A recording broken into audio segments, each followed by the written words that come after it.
నాకు మీ గురించి బాగా తెలుసు. పూజలు, ఉపవాసాలు ఇవి మస్ట్ అండ్ రుడ్గా తిండున్న లేకపోయినా పర్లేదు, కానీ పూజలు, వ్రతాలు ఇవి మ్యాండేటరీగా భావిస్తూ ఉంటారు.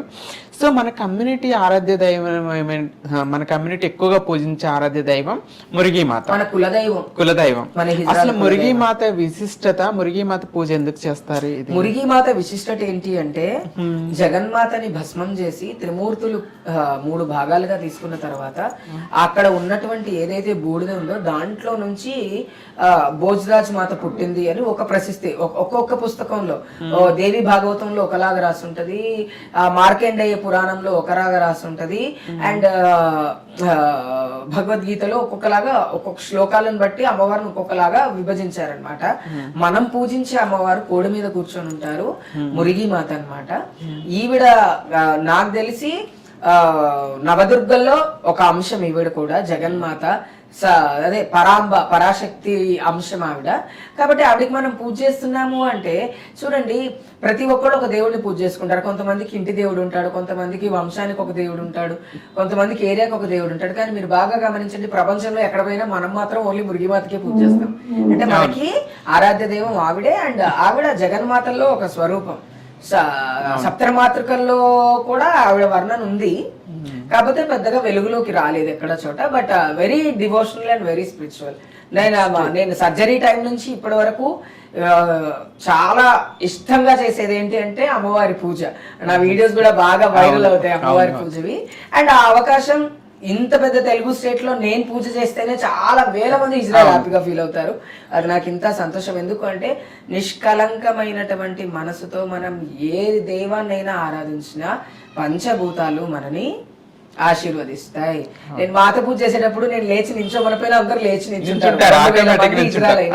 అమ్మో చంద్రమ్మ పూజ చేస్తుంది, అమ్మవారు వస్తుంది, ఆమె పూజ చేస్తే అమ్మవారు నడుచుకుంటూ వస్తున్నట్టుంది అని చెప్తారు ఫంక్షన్స్ లో. So we'll very privilege. అంటే ఆ ఆశీర్వాదం నాకు లభించింది నా పూజల వల్లే.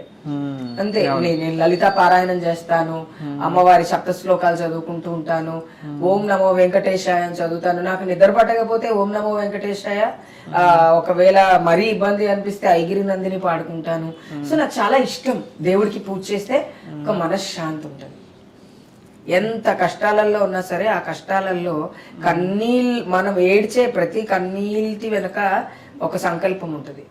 అది ఆ దేవుడికే తెలుసు. కాబట్టి ఐఎమ్ వెరీ హ్యాపీ దట్ భగవంతుని పూజ చేసుకునే అవకాశం నాకు ఈ జన్మలో దేవుడు కలిగించాడు. కాబట్టి ఖచ్చితంగా లాస్ట్ బ్రీత్ వరకు ఆ పూజలు అలాగే కొనసాగుతాయి.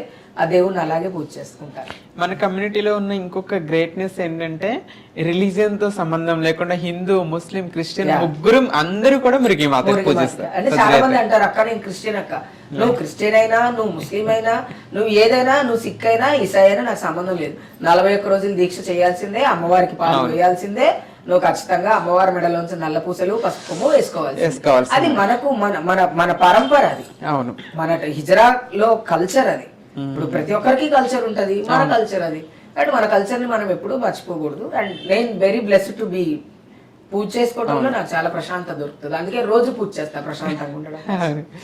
సో ఫైనల్ క్వశ్చన్, మీ ఫ్యూచర్ ప్రాజెక్ట్స్ ఏంటి? ఫ్యూచర్ లో అసలు మీరు ప్లానింగ్స్ ఏం అవ్వాలనుకుంటున్నారు? ఏదైనా గోల్ పెట్టుకున్నారా, లేకపోతే ఇలానే మల్టీ సెక్టార్స్ లో ముందుకెళ్తూ? యాక్చువల్లీ ఏం లేదు, అన్ని పనులు చేసుకుంటూనే ఫ్యూచర్ లో ఒక మంచి సినిమా తీయాలనుకుంటున్నాను. ఈ 2026 లో ఖచ్చితంగా డైరెక్టర్ అవ్వాలనుకుంటున్నా. ఈ ఇయర్ తీసుకున్నటువంటి రెజల్యూషన్ అన్నమాట, want to be A director. So working on it, hard గా వర్క్ చేస్తున్నాను. డైరెక్షన్ అంటే ప్రతి ఒక్కళ్ళు చేసేస్తారులే, మన లైఫ్ లో మనం చేసే ప్రతిదీ డైరెక్షనే. మనకు తెలియకుండా పొద్దున ఏం వంట చేయాలో కూడా మనమే డైరెక్షన్ చేసుకోగలుగుతాం. Human life cycling is direction. కాబట్టి నేను అట్లాంటిది ఒక మంచి సినిమా చేయాలి అనుకుంటున్నాను. ఒక 2-3 సినిమాలు కూడా చేస్తున్నాను. అవి కూడా పట్టాలు ఎక్కే అవకాశం ఉంది. థియేటర్స్ లో 2027 లో బిగ్ స్క్రీన్ మీద మళ్ళీ, ఎందుకంటే 25 లో నన్ను నేను చూసుకున్నాను 2 సార్లు, ఈ 26 లో కూడా ఒకసారి చూసుకున్నాము అంటే మనం కూడా పనిచేస్తున్నాము అన్నటువంటి తృప్తి మనకు ఉంటుంది. అలా అనమాట. అండ్ వీటన్నిటిని పక్కన పెడితే ఈ ఇయర్ మాత్రం ఒక మంచి సినిమా చేయాలి అనుకుంటున్నాను. దాని మీద బాగా ఫోకస్ చేస్తున్నాను. Good going. ఏ రంగంలో లేదు అనిపించుకోకుండా డైరెక్షన్ లో కూడా మేము ఉండగా చేయగలమని ప్రూవ్ చేయడానికి రాబోతుంది మా వదిన. ఆల్ ది వెరీ బెస్ట్ ఈ ప్రాజెక్ట్ కి. మీరు డైరెక్టర్ గా కూడా సూపర్ సక్సెస్ అయ్యి మీ దగ్గర మీరు ఎవరైనా మంచి ప్రొడ్యూసర్స్ ఉంటే ప్లీజ్ కాంటాక్ట్ మీ. మా మీద నమ్మకంతో మమ్మల్ని ప్రొడ్యూసర్స్ కావాలి, కథ రెడీగానే ఉంది. ప్రొడ్యూసర్స్ మెయిన్ మనకి ప్రొడ్యూసర్స్ ఎంకరేజ్ చేస్తే మనం యాక్టర్ అవ్వాలి అంటే డైరెక్టర్ సపోర్ట్ కావాలి, మనం డైరెక్టర్ అవ్వాలంటే ప్రొడ్యూసర్ సపోర్ట్ కావాలి ఖచ్చితంగా. మంచి కథలు ఉన్నాయి, వాటిని బేస్ చేసుకునే ట్రై చేస్తున్నాను. లేకపోతే 17 Pro Max జిందాబాద్ సినిమా నేనే చేస్తా, షార్ట్ ఫిల్మ్స్ లాగా చేసేసి రిలీజ్ చేస్తాను. అలా కూడా డైరెక్టర్ అయిపోతాను. సినిమా థియేటర్ లోనే రిలీజ్ అయిన సినిమా చేయాలని ఏం రూల్ లేదు, ఓటీటీస్ కూడా చేయొచ్చు ఇవాళ రేపు. అవును, సో ప్లానింగ్ ఫర్ దట్. ఇప్పటి వరకు మనం జస్ట్ మన కమ్యూనిటీ గురించి వీటి గురించే మాట్లాడుకున్నాం. జస్ట్ క్లోజ్ చేసే ముందు మనం సోషల్ మీడియా ఈ మధ్య ఎక్కడ చూసినా సోషల్ మీడియాలో హత్యలు, రేపులు, మర్డర్స్ ఇవన్నీ బాగా చూస్తున్నాం.